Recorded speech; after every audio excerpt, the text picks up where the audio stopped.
Hey, sunshine. So I thought I would bring you to my kitchen today to share some more meal prepping secrets that work really well. And today we're going to do a twist on pancakes, how to set yourself up for success in managing your blood sugars and really be able to gain more time, more energy, and really some confidence in your meal choices. So, I'm going to help you make some pancake mix at home that is going to be whole wheat and seeded, which is going to help with managing your blood sugars. So let me flip you around. So I have everything set out here ready to go. So this is a whole wheat flour. I have cinnamon, salt, flax seeds, and a little bit of baking powder. And that's really all that you need. For equipment, I'm going to add in a funnel and a little whisk to help mix everything at the end. So, super easy. 1 cup of whole wheat flour,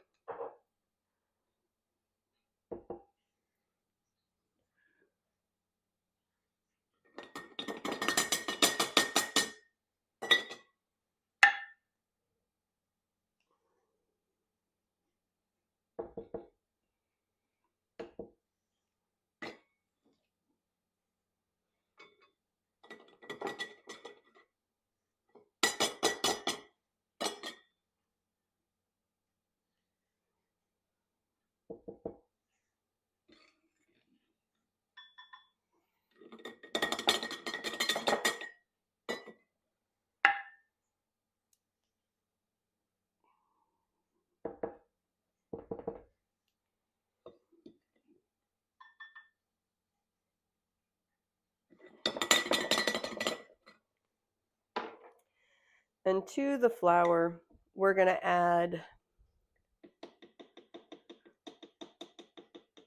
1 teaspoon.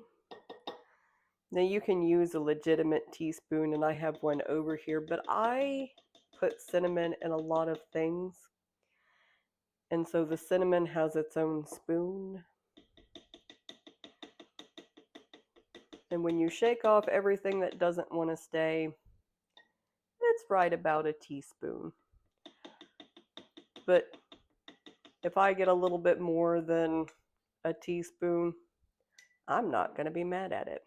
Okay, now we're going to do 2 teaspoons of baking powder.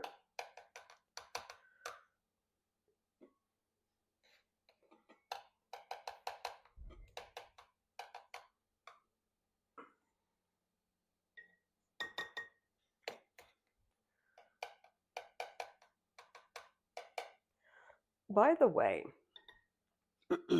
I do alternate adding the flour, the cinnamon, and the flax and the salt, because honestly, it is a good way for me to remember or visually see who has gotten their layer.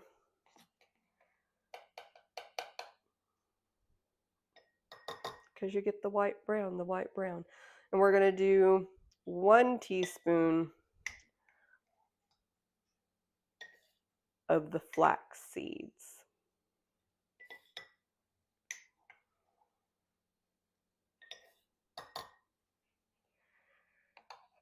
And then a pinch of salt, which this is 1/8 of a teaspoon.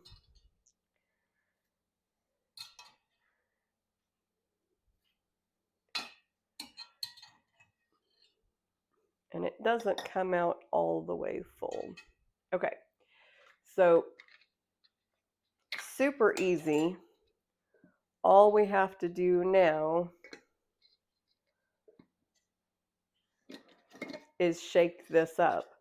So you can make this in however big a batch you want to.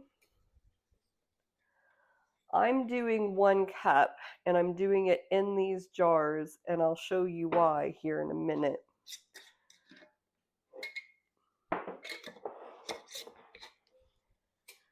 This is also really good for getting the family involved, the kids.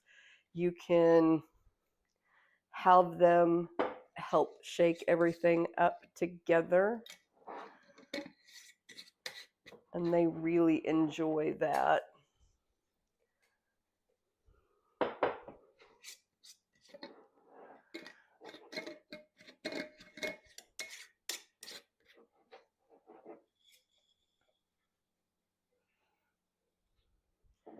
Okay, so I'm going to set these aside, and I will vacuum seal them so that the lids are airtight.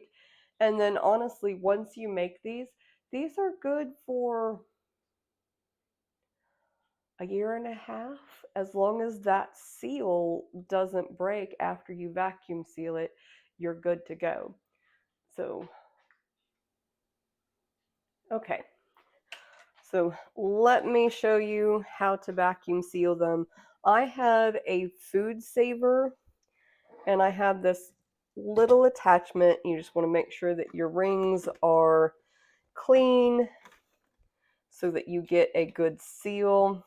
I wiped mine down with vinegar. I'm going to put my little thing in there.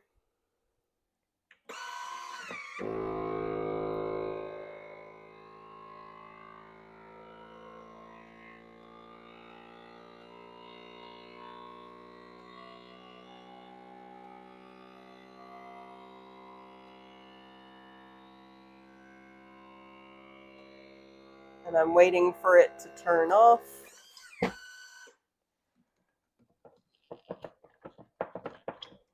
Now when I take that off, you can see I can hold this up by just the lid, and that's how I know I have a good seal.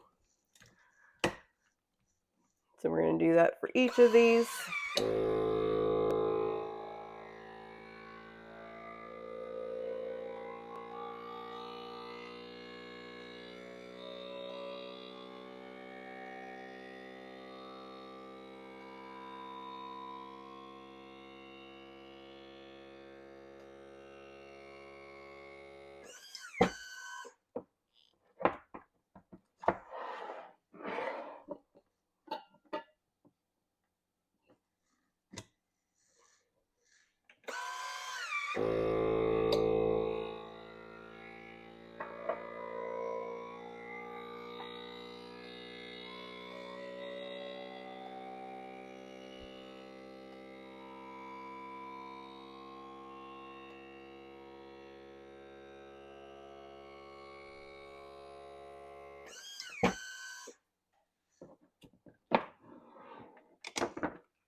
Let me test that real quick. All right.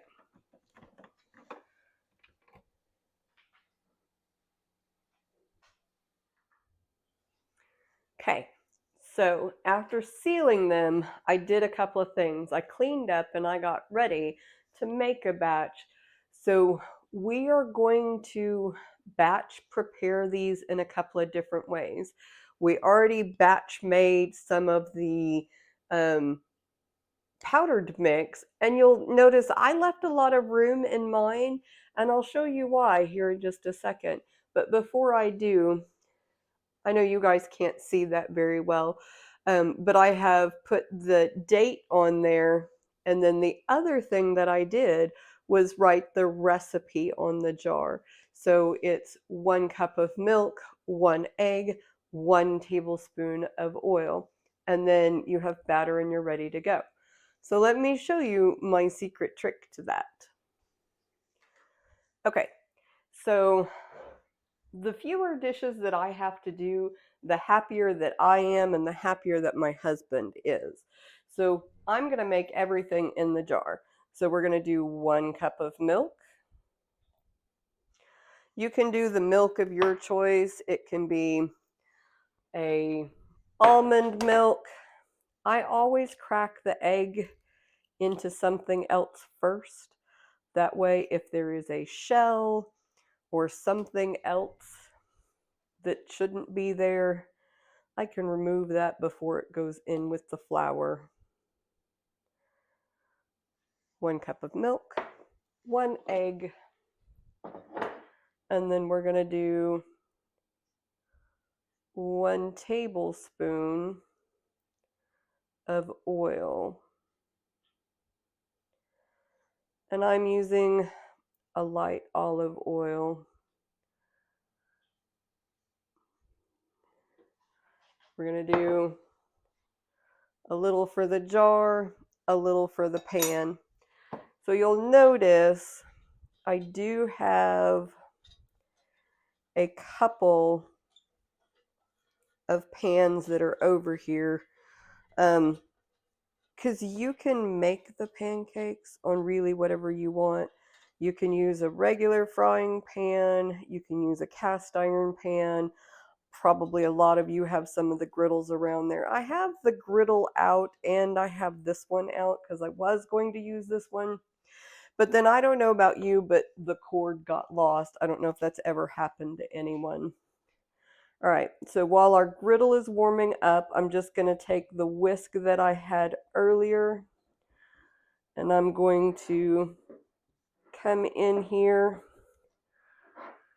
and I'm just making sure that all of the flour that's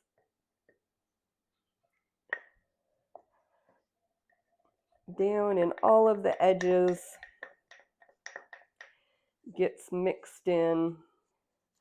And now, when it's wet, you can really see the difference between the white and the wheat flours. We get a completely different look. And now you have your batter all ready to go.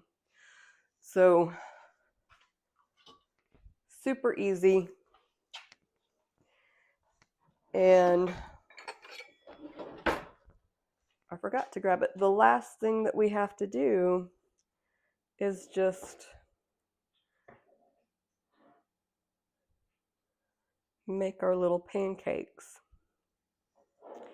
So using a 1/4 cup helps you make sure that you get a perfectly portioned pancake.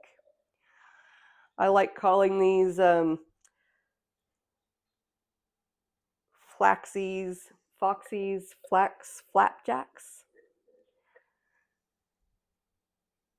because it's got a little bit of the flax seeds in them. And honestly, the flax seeds aren't enough that you really notice them, but they're enough just to help boost up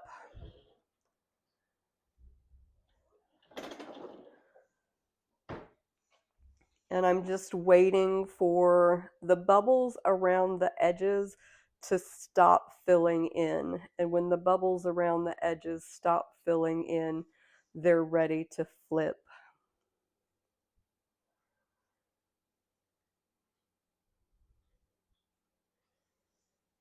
Like that one right there. We might give that another moment. And I have my griddle set to 300. I'm going to boost that up to 325, I think.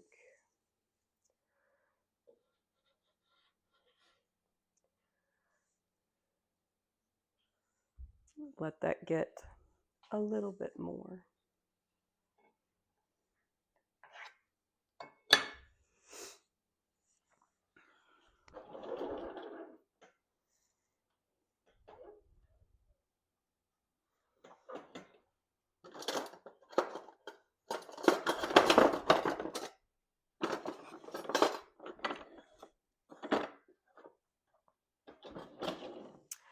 My good spatula, I just now realized for pancakes.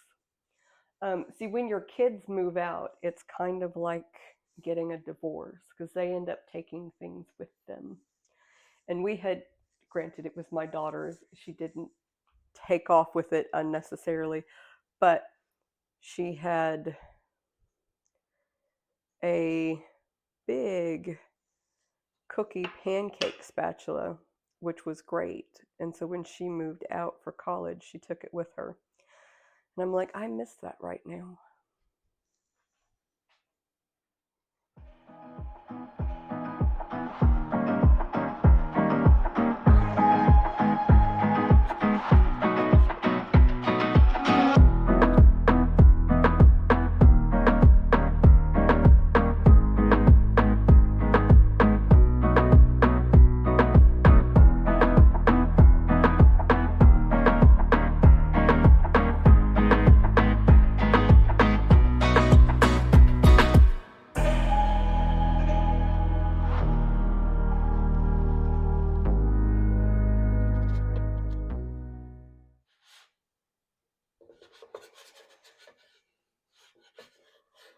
All right, so we're just getting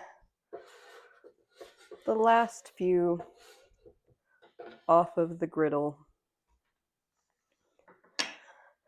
And now I'm going to show you how we can store those. So I'll be back in just a second. So while I wait for my pancakes to cool so I can put them away, I'm going to show you one of my hacks, one of my tips, my Foxy favorite for getting the most flavor out of the fewest calories. So I'm just zesting an orange, and whatever kind of zester you have, you can do. I like that little guy. And I'm okay with squeezing the fruit because we're actually going to take the juice out of it. So I grabbed my little juicer, and now all I'm going to do is cut my orange in half.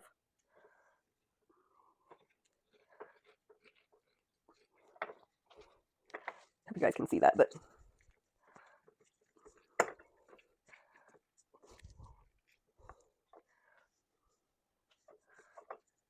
it's just a little thing, and I don't even remember where I got it from, but this might be the best little juicer, and I love the fact that I can put it over anything. I can put it over a jar, I can put it over a cup. All right. What did we get out of that? Let me see. Oh, probably about a quarter cup, which is perfect. Now, you can take a pot on the stove and you can take this and about a tablespoon of honey and heat it all together. Or you can take your honey